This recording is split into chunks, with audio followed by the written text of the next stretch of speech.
কইছিলাম না তোরে সিডর যদি আবার আসে তাহলে তোর জীবনে আইব লন্ড ভন্ড কইরা তোর সবকিছু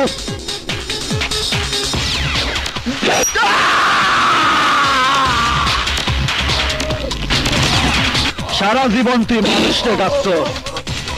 তারপর আলোচনা শুরু করছ আজ আলোচনা শুরু করুম আমি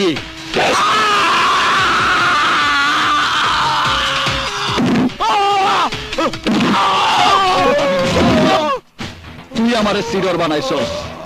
ভয়ঙ্কর সিডর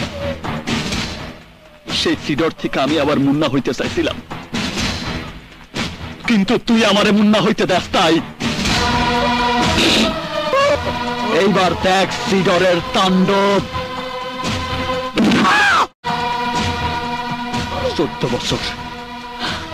14 বছর যে মায়ের জন্য আমার এই বুকটা হাহাকার করছে 14 বছর যে মায়ের আমি পাগলের মতো খুঁজে বেড়াইছি সেই মায়ের কাছে পাইয়াও আমি আবার কলঙ্কিত পরিচয়ের জন্য নিজের পরিচয় দিতে পারি নাই তুই আমারে আমার মায়ের কাছে সন্ত্রাসী বানায় পাঠাইছস যার কারণে আমি আমার মায়েরে আমার পরিচয় দিতে পারি নাই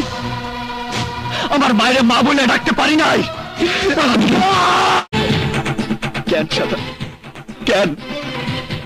কেন তুই আমারে আমার অবুঝ বয়সে পুলিশের প্রিজন ভ্যান থেকে কিডন্যাপ করছিলি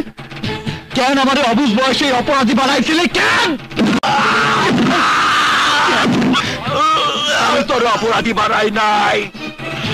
তুই ছোট্ট বয়সে তোর বাপের খুন করছিলে তুই একটা খুনি ভয়ঙ্কর সন্ত্রাসী সিডর না আমি সিডর না আমি মুন্না না তুই সিডর ঠিক করে কো আমার নাম কি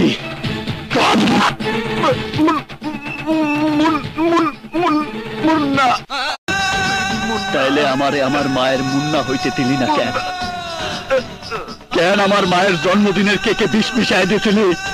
তুই জানোস না আমার কাছে খোঁজার পরেই মা জানোস না তুই আমার কাছে খোঁজার পরেই মা সো গাইস যদি আমাদের ভিডিওটা ভালো লাগে ভুলবেন না